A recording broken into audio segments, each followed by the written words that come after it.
Taman Ria Fantasy Night bangga dengan reputasinya sebagai pusat hiburan paling ekstrim, dan malam ini mereka bermaksud mengukuhkannya. Ribuan mata tertuju pada struktur raksasa yang berkelok-kelok membelah kegelapan. Scream Coaster, wahana terbaru dan tertinggi mereka, akhirnya diresmikan. Namun, di balik kemegahan lampu LED merah darah yang melilit setiap jengkal relnya, tersimpan rahasia yang menyesakan. Lahan tempat wahana ini berdiri bukanlah lahan sembarang. Puluhan tahun yang lalu, disinilah rumah sakit jiwa harapan terakhir berdiri, sebelum api misterius melahapnya habis dalam satu malam, membawa serta ratusan jiwa yang terjebak dalam penderitaan. Tanah ini jenuh dengan penderitaan. Air tanahnya adalah air mata, dan angin yang berembus di sini adalah rintihan yang tak terdengar. Manajemen Taman Ria mengetahui hal ini, tentu saja. Namun, bagi mereka, sejarah kelam adalah marketing yang bagus. Mereka menyebutnya sensasi, tanpa menyadari bahwa sensasi yang sesungguhnya belum dimulai.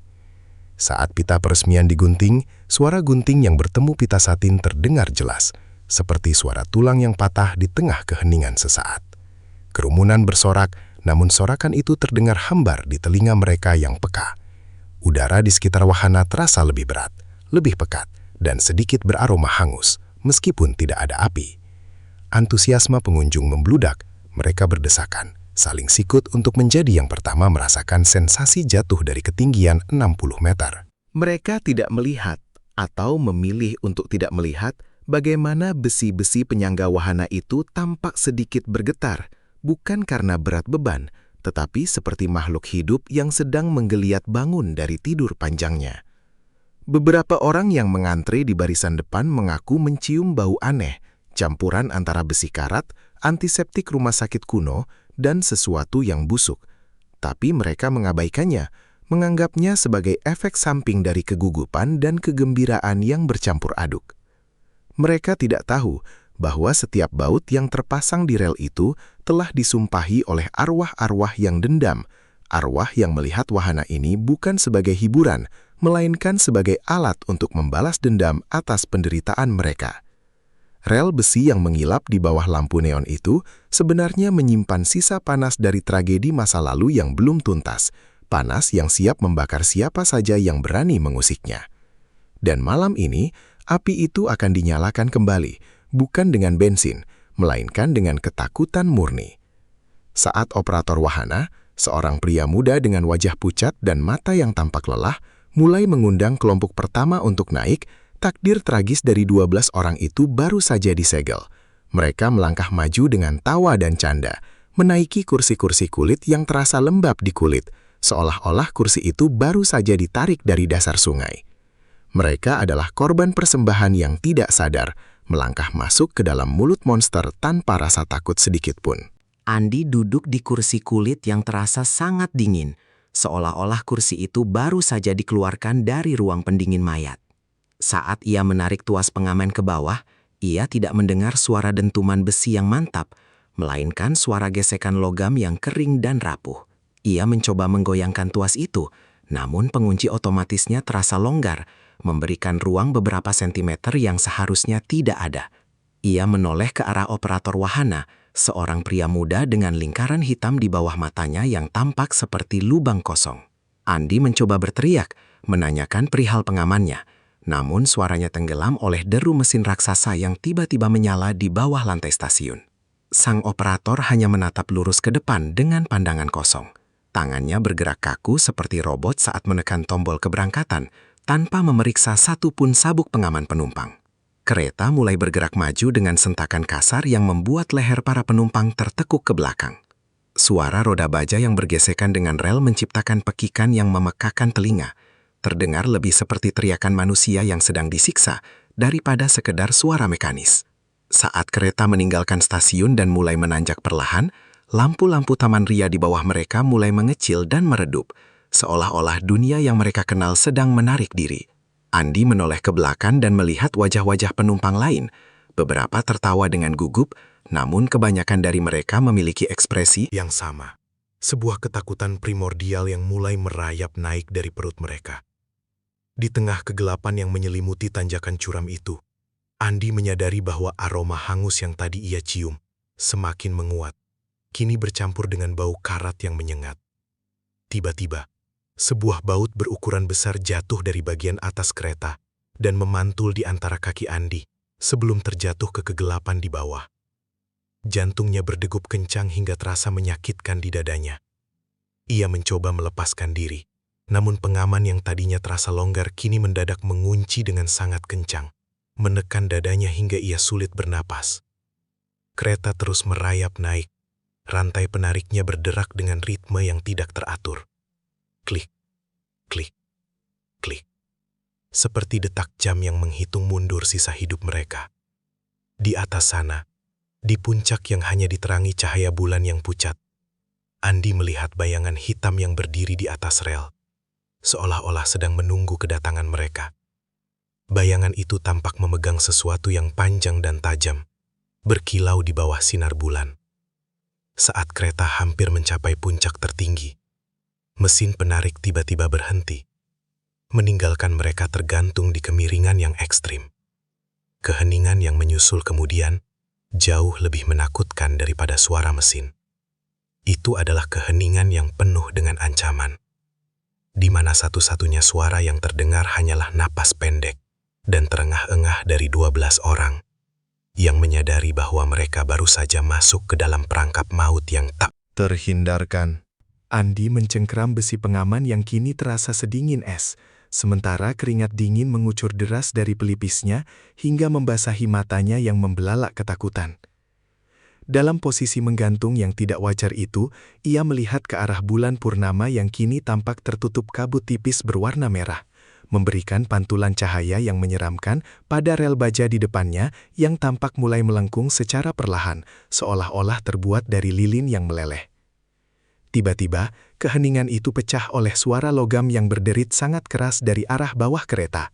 Suara itu terdengar seperti gerigi mesin yang dipaksa berputar tanpa pelumas, menimbulkan getaran hebat yang merambat hingga ke tulang belakang seluruh penumpang. Andi menoleh ke samping dan melihat seorang wanita di baris kedua yang wajahnya sudah pucat pasi.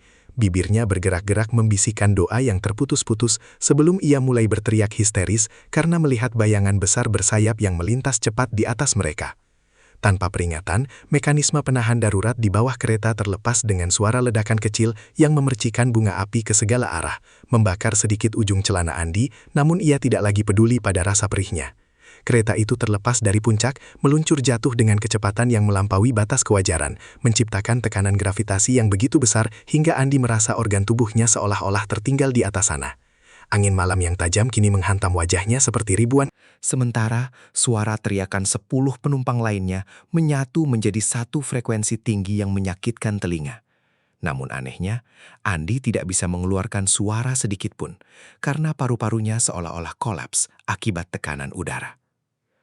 Saat kereta melesat turun menuju tikungan pertama yang sangat tajam, Andi melihat baut-baut rel di depannya mulai terlepas satu persatu secara berurutan, melenting ke udara seperti peluru yang mematikan di tengah kegelapan malam.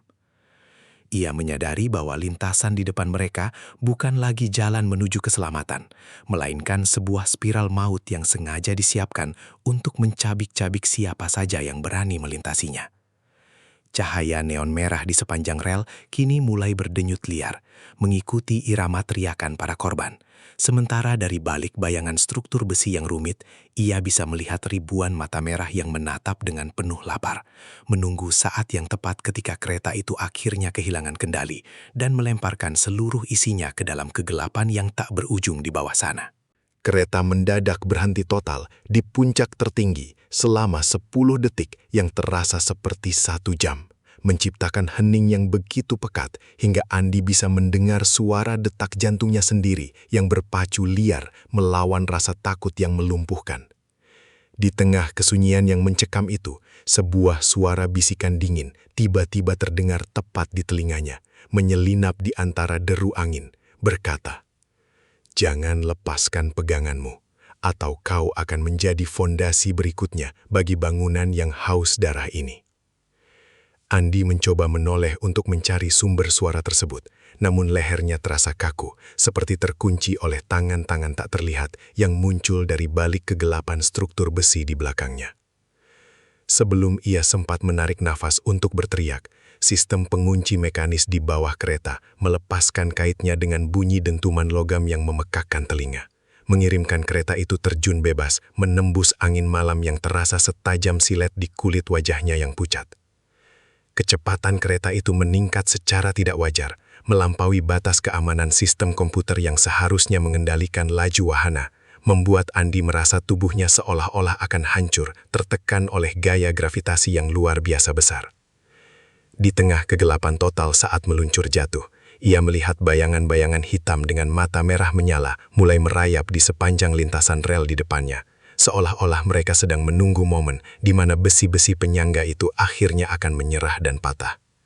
Jeritan. Penumpang di belakangnya mendadak terhenti, bukan karena mereka berhenti takut, melainkan karena tekanan udara yang begitu kuat membuat paru-paru mereka seolah-olah kolaps dan tak mampu lagi mengeluarkan suara. Andi mencengkeram besi pengaman yang terasa semakin panas hingga membakar telapak tangannya, namun ia tidak berani melepaskannya sedikitpun, karena ia tahu bahwa di bawah sana, kegelapan yang lebih dalam telah membuka mulutnya lebar-lebar untuk menelan siapa saja yang gagal bertahan di kursi terkutuk ini. Setiap inci rel yang dilewati terasa seperti gesekan tulang dengan logam, menciptakan percikan api berwarna merah darah yang menerangi wajah para penumpang yang kini sudah kehilangan harapan untuk kembali ke daratan dengan selamat. Saat kereta menghantam tikungan tajam pertama dengan kecepatan yang melampaui batas kewajaran, suara jeritan kegembiraan yang tersisa dari para penumpang mendadak berubah menjadi pekikan histeris yang memilukan saat seorang pria di barisan paling belakang terlempar keluar dari kursinya. Andi hanya sempat melihat bayangan tubuh yang melayang di udara karena baut pengamannya lepas total secara mendadak, seolah-olah diputar oleh tangan-tangan gaib yang tak terlihat. Tubuh malang itu menghantam tiang penyangga besi dengan suara benturan yang mengerikan, suara tulang yang remuk berkeping-keping yang terdengar jelas di tengah deru angin, sebelum akhirnya menyipratkan cairan merah pekat ke arah wajah para penumpang lain yang masih terikat erat di kursi mereka yang terus melaju kencang tanpa tanda-tanda akan melambat. Andi merasakan butiran hangat yang amis membasahi pipinya, namun ia terlalu takut untuk sekedar menyekanya karena tangannya kini terkunci rapat pada besi pengaman yang mulai terasa bergoyang tidak stabil di bawah genggamannya. Di sepanjang lintasan, ia melihat baut-baut baja berukuran besar mulai melenting satu persatu dari rel seperti peluru panas, menciptakan percikan api berwarna merah darah yang menerangi ekspresi horor di wajah para penyintas yang kini menyadari bahwa mereka hanyalah tontonan bagi entitas gelap yang bersembunyi di balik bayang-bayang struktur wahana ini. Bau karat yang menyengat kini bercampur dengan aroma logam panas dan amis darah yang menyesakkan napas, sementara kereta terus berguncang dengan frekuensi yang semakin berbahaya, seolah-olah setiap inci sambungan besi di bawah mereka sedang berteriak minta ampun. Tidak ada lagi jalan kembali, karena setiap detik yang berlalu hanya membawa mereka lebih dekat ke inti tragedi yang sengaja disiapkan untuk mencatat nama mereka dalam daftar panjang korban yang hilang di tanah terkutuk ini. Sementara suara tawa tanpa wujud mulai terdengar menyelinap di antara suara derit logam yang patah dan tangisan putus asa yang tak akan pernah didengar oleh dunia luar. Saat kereta memasuki perut terowongan yang pengap, Andi merasakan perubahan tekanan udara yang drastis, seolah-olah ia sedang masuk ke dalam lubang kubur yang baru saja digali. Kegelapan di dalam sini begitu pekat, hingga ia tidak bisa melihat telapak tangannya sendiri yang sedang mencengkram besi pengaman. Namun, inderanya yang lain mendadak menjadi sangat tajam. Ia mulai mendengar suara gesekan halus di dinding terowongan, suara yang menyerupai kuku-kuku panjang yang menggaruk beton, diikuti oleh aroma antiseptik rumah sakit yang sangat menyengat, bau yang sama dengan rumah sakit jiwa harapan terakhir sebelum terbakar habis. Tiba-tiba, Andi merasakan sentuhan dingin di lehernya. Tangan-tangan dengan kulit yang terasa seperti kertas amplas mulai muncul dari kegelapan, mencoba meraih sela-sela kursi, dan menarik para penumpang keluar dari kereta yang masih melaju dalam kecepatan tinggi. Suara napas berat yang bukan berasal dari manusia terdengar tepat di belakang telinganya, membisikkan kata-kata dalam bahasa yang sudah punah, sementara jeritan penumpang lain di barisan belakang mendadak teredam, seolah-olah mulut mereka telah dibekap oleh sesuatu yang dingin dan lembab. Andi berusaha meronta, namun setiap kali ia bergerak, tangan-tangan itu semakin erat melilit bahunya, menariknya perlahan menjauh dari sandaran kursi. Di tengah kekacauan itu, sesekali kilatan listrik dari kabel yang terkelupas di atap terowongan menerangi sekilas pemandangan yang mengerikan. Wajah-wajah tanpa mata.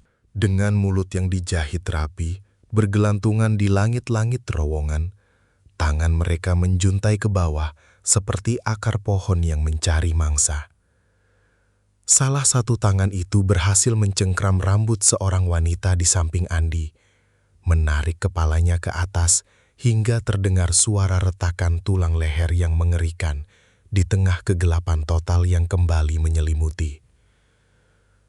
Andi memejamkan matanya rapat-rapat, namun ia tetap bisa merasakan kehadiran entitas-entitas itu yang kini mulai merayap naik ke atas kereta, memenuhi ruang sempit itu dengan aura kematian yang begitu nyata, hingga ia merasa seolah-olah jiwanya sedang dihisap keluar melalui pori-pori kulitnya yang kedinginan. Andi merasakan sesuatu yang kental dan panas menetes tepat di dahi serta kelopak matanya. Saat ia menyeka cairan itu dengan tangan yang gemetar, ia menyadari bahwa seluruh telapak tangannya kini tertutup oleh darah segar yang masih mengepulkan uap di tengah udara malam yang dingin. Ia mendongak ke atas dan nyaris kehilangan kesadaran saat melihat pemandangan di antara rangka besi wahana yang menjulang tinggi, di mana terlihat sosok-sosok kurus tanpa wajah dengan kulit yang sepucat mayat sedang bergelantungan dengan posisi terbalik, seolah-olah mereka tidak terpengaruh oleh gravitasi bumi. Sosok-sosok itu sedang memegang baut-baut rel yang seharusnya mengunci lintasan dengan sangat kuat. Namun dengan kekuatan yang tidak masuk akal, mereka memutar baut baja berukuran besar itu menggunakan tangan kosong hingga menimbulkan suara gesekan logam yang melengking memilukan telinga. Setiap kali sebuah baut terlepas, struktur rel di depan kereta Andi bergoyang hebat dan mengeluarkan percikan api berwarna merah darah yang menyinari ekspresi ketakutan luar biasa dari para penumpang yang masih bertahan hidup di kursi mereka masing-masing. Bau karat yang menyengat kini bercampur dengan aroma amis darah yang begitu kuat hingga membuat Andi merasa mual dan tersedak. Sementara suara tawa melengking yang tidak manusiawi terdengar bersahut-sahutan di antara deru angin kencang yang menghantam wajah mereka. Andi menyadari bahwa entitas-entitas gelap ini sengaja melonggarkan lintasan agar kereta Kehilangan keseimbangan di tikungan berikutnya menciptakan sebuah jebakan maut yang dirancang secara sadis untuk mencatat lebih banyak nyawa sebagai tumbal tanah terkutuk ini. Tidak ada tempat untuk bersembunyi, karena setiap inci dari rangka baja Scream Coaster kini telah dikuasai oleh penghuni abadi yang haus akan penderitaan. Dan saat kereta mulai bergetar karena rel bagian atas mulai terangkat, Andi tahu bahwa bagian terburuk dari perjalanan berdarah ini baru saja dimulai, tanpa ada kesempatan sedikit pun untuk melarikan diri dari maut yang sudah mengintai di depan mata. Andi merasakan guncangan yang begitu dahsyat hingga kepalanya terbentur berkali-kali ke sandaran kursi yang keras. Namun, rasa sakit itu mendadak hilang, digantikan oleh rasa nyeri yang luar biasa saat ia melihat rel bagian kanan di depannya mulai terpisah dari tiang penyangga utamanya. Suara dari logam yang patah terdengar seperti raungan binatang buas yang sedang sekarat, menciptakan suara melengking yang mampu memecahkan gendang telinga siapapun yang mendengarnya di tengah kecepatan tinggi tersebut. Cahaya dari percikan api yang terus menyambar-nyambar kini menerangi pemandangan di bawah mereka, menyingkap rangka besi wahana yang tampak mulai meliuk-liuk seperti ular, seolah-olah seluruh konstruksi baja ini sedang berusaha melepaskan diri dari tanah. Penumpang di sebelah Andi, seorang pria muda yang tadinya berteriak minta tolong, tiba-tiba terdiam dengan mata membelalak penuh horor karena melihat telapak tangannya sendiri mulai mengeluarkan asap saat menyentuh besi pengaman kursi. Besi itu secara ajaib berubah warna menjadi merah membara, memancarkan panas yang begitu menyengat seolah-olah baru saja keluar dari tanur peleburan baja yang paling panas di neraka. Aroma kulit terbakar mulai memenuhi udara, bercampur dengan bau minyak pelumas yang mendidih, menciptakan suasana yang begitu menyesakan, hingga Andi merasa paru-parunya seperti sedang menghirup api cair. Ia berusaha melepaskan genggamannya, namun ia sadar bahwa melepaskan besi panas itu berarti membiarkan tubuhnya terlempar ke kegelapan di bawah sana, di mana kematian sudah menunggu dengan tangan terbuka. Dalam kepanikan yang memuncak, Andi melihat bayangan-bayangan hitam yang tadi berada di atas rel, kini mulai turun dan merayap di sepanjang tiang penyangga yang sedang bergoyang hebat. Mereka tampak sedang tertawa melihat penderitaan para penumpang yang terjebak di antara pilihan mati terbakar atau mati terjatuh. Setiap inci perjalanan ini kini menjadi siksaan fisik dan mental yang tak tertahankan. Sementara kereta terus dipaksa melaju, melompati celah-celah rel yang sudah tidak menyambung, menciptakan lompatan-lompatan maut yang siap mematahkan tulang belakang siapa saja yang masih memiliki keberanian untuk tetap membuka mata di tengah tragedi berdarah ini. Andi merasakan darah mengalir deras ke kepalanya saat ia tergantung terbalik di ketinggian 40 meter di atas tanah. Sementara pengunci kursinya mengeluarkan suara berderak halus yang menandakan sistem mekanisnya hampir menyerah pada beban berat tubuh manusia. Dalam posisi yang menyiksa itu, ia dipaksa melihat ke arah bawah, atau lebih tepatnya ke arah langit yang kini berubah menjadi hamparan tanah yang tak lagi berupa beton keras, melainkan sebuah lautan lumpur hitam yang bergejolak seperti air mendidih. Dari dalam lumpur hitam yang beraroma bangkai busuk itu, muncul ribuan tangan pucat yang panjang dan kurus, melambai-lambai dengan gerakan yang sangat sinkron, seolah-olah mereka sedang merayakan kedatangan mangsa baru dari langit. Andi bisa mendengar rintihan penumpang di belakangnya yang mulai muntah darah karena tekanan di kepala yang tak tertahankan, sementara cairan hangat itu menetes jatuh ke bawah dan langsung disambut oleh tangan-tangan gaib tersebut dengan penuh lapar. Suara tawa melengking dari para penghuni abadi wahana ini terdengar bergema di antara struktur besi yang melingkar, sementara mereka mulai merayap di sepanjang rel dengan gerakan seperti laba-laba, mendekati kereta yang sedang terjebak dengan tatapan mata merah yang penuh kebencian. Salah satu entitas itu berhenti tepat di depan wajah Andi. Wajahnya hanyalah kulit keriput yang ditarik kencang tanpa hidung, dan ia mulai menjilat keringat dingin di dahi Andi dengan lidah yang bercabang dan berbau. Busuk. Andi mencoba memejamkan mata, namun sebuah tangan dingin tiba-tiba mencengkram dagunya dengan sangat kuat, memaksanya untuk terus menatap lautan tangan di bawah yang kini mulai merayap naik melalui tiang-tiang penyangga wahana, seolah-olah mereka tidak sabar untuk menarik seluruh kereta itu jatuh ke dalam pelukan lumpur hitam yang abadi. Rasa sakit di leher dan bahunya semakin menjadi-jadi karena sabuk pengaman yang tadinya panas kini mulai berubah menjadi dingin dan berlendir seperti lilitan ular besar yang siap meremukkan tulang rusuknya dalam satu hentakan kuat di tengah kesunyian malam yang mencekam ini. Suara dentuman logam yang berat bergema di tengah malam saat satu persatu pengunci kursi mulai terbuka secara otomatis akibat korsleting sistem yang fatal, membiarkan para penumpang bergantung hanya pada kekuatan tangan mereka sendiri di ketinggian yang mematikan. Andi dengan sekuat tenaga mencengkram besi pengaman yang kini terasa licin karena keringat dingin dan darah, merasakan otot lengan serta bahunya seolah-olah akan terlepas dari sendinya akibat tekanan gravitasi yang luar biasa besar. Di barisan belakang, seorang penumpang yang sudah tidak berdaya karena lemas mendadak kehilangan pegangannya. Ia jatuh dengan kepala terlebih dahulu menuju kegelapan di bawah sana. Namun alih-alih menghantam tanah beton, tubuhnya tersedot masuk ke dalam mulut sebuah mesin penggiling raksasa yang tiba-tiba muncul dari dalam lumpur hitam dan mulai berputar sendiri dengan suara deru yang mengerikan.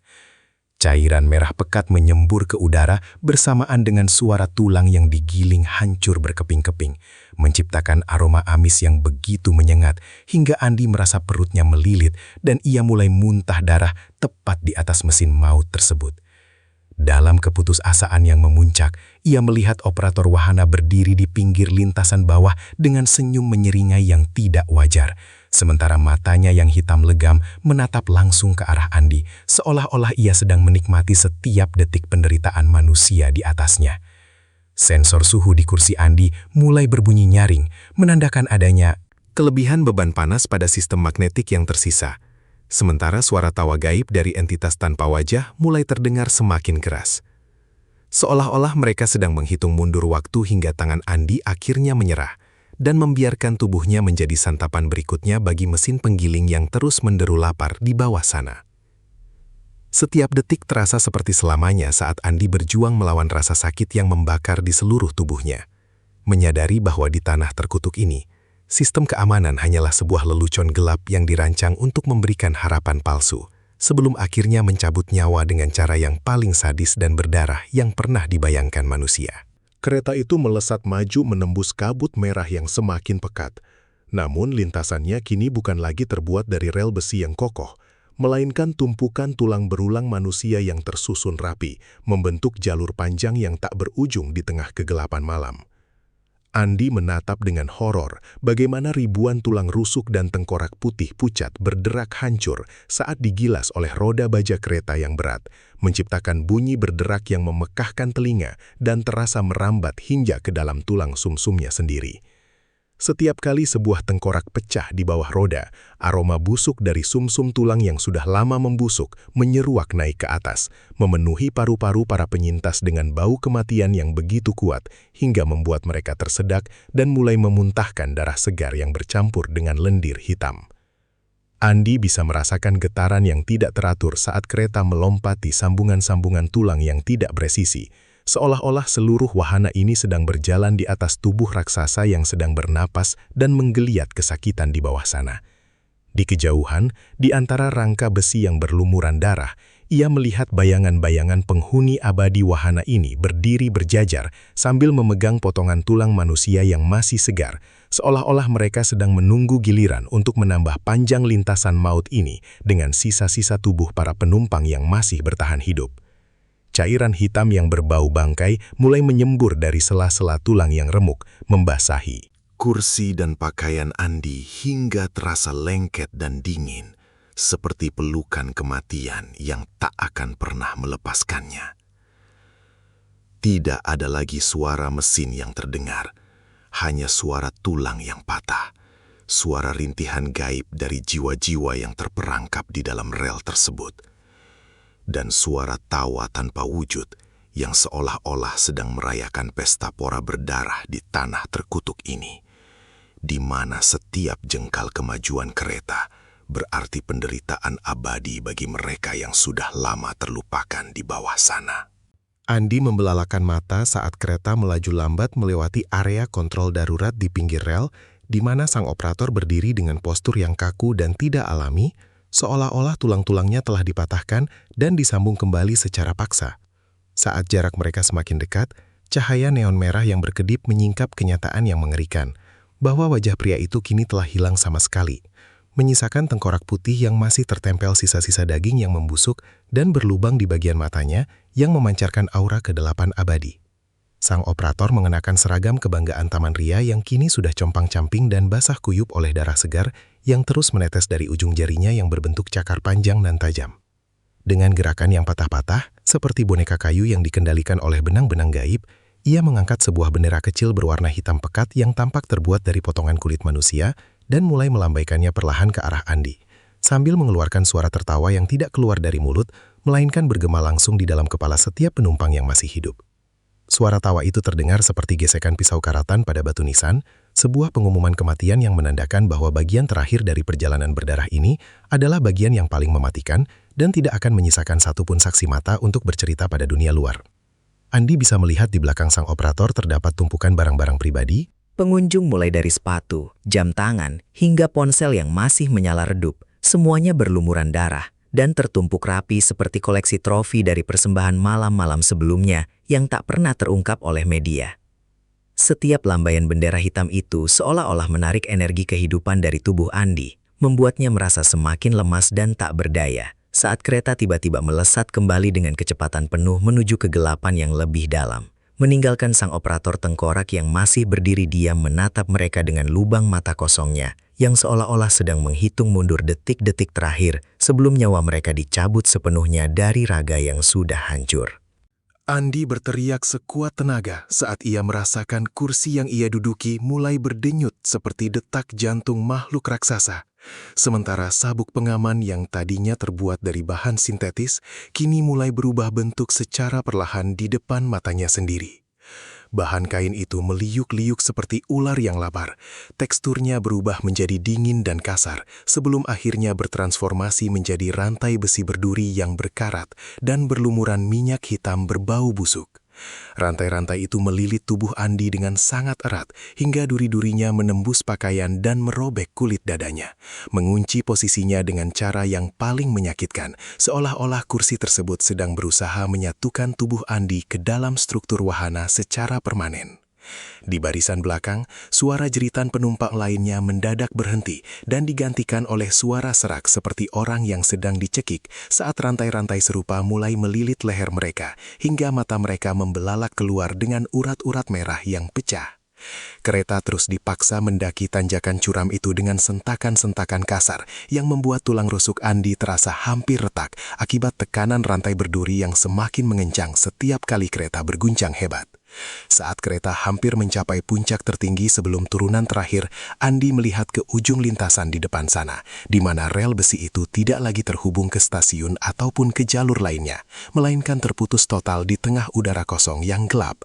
Di bawah Ujung rel yang terputus itu, sebuah lubang besar di tanah terbuka lebar, memancarkan cahaya merah yang berdenyut dari kedalamannya, dan mengeluarkan suara gemuruh seperti ribuan jiwa yang sedang menjerit dalam siksaan abadi. Andi menyadari bahwa ini bukanlah kecelakaan, melainkan sebuah ritual persembahan massal yang telah direncanakan dengan sangat rapi oleh kekuatan gelap yang menghuni tanah rumah sakit jiwa ini untuk menarik mereka semua ke dalam lubang tanpa dasar tersebut.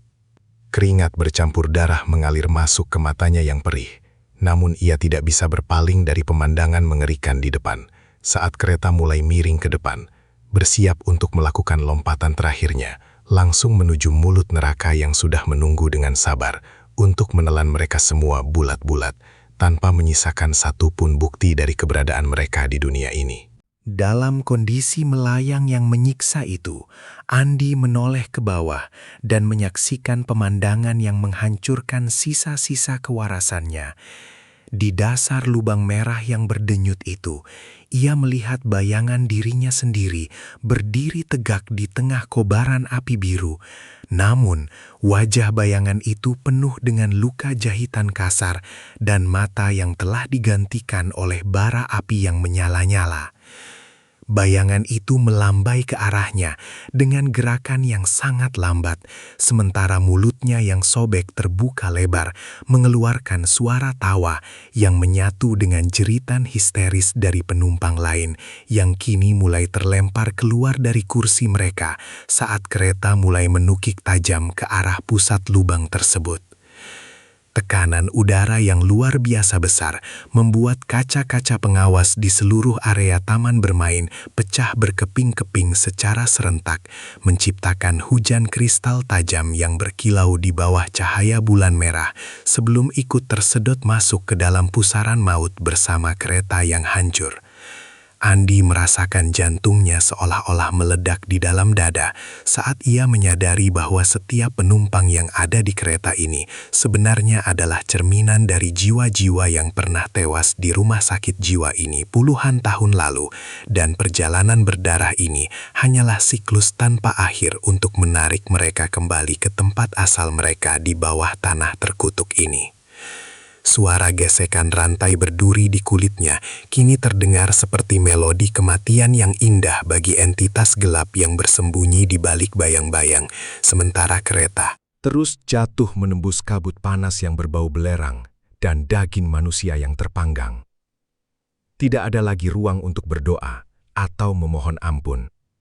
Karena saat kereta itu akhirnya menyentuh permukaan lautan lumpur hitam di dasar lubang, sebuah ledakan energi gelap menghantam seluruh kesadaran Andi.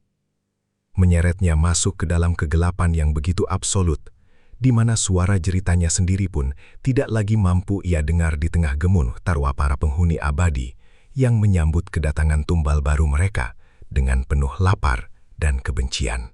Saat petugas kebersihan pertama datang dan mulai menyapu area di sekitar gerbang wahana, ia hanya menemukan keheningan yang janggal dan udara yang masih menyisakan sedikit aroma hangus serta besi karat.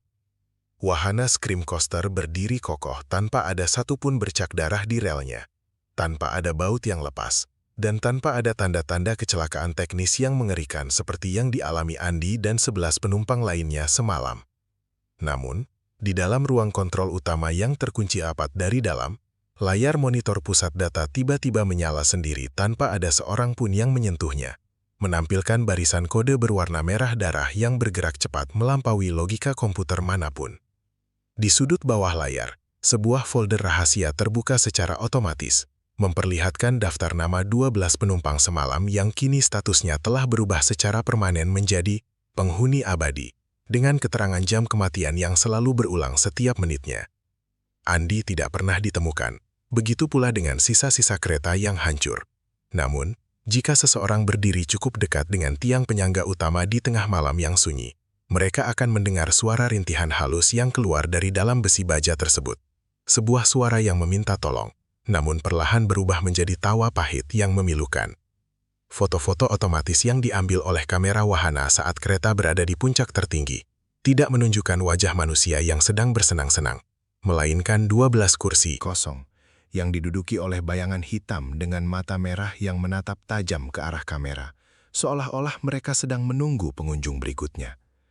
Sang operator wahana yang asli ditemukan tertidur di stasiun keberangkatan dengan wajah yang sangat pucat dan ingatan yang terhapus total tentang apa yang terjadi setelah pukul 00.00 semalam.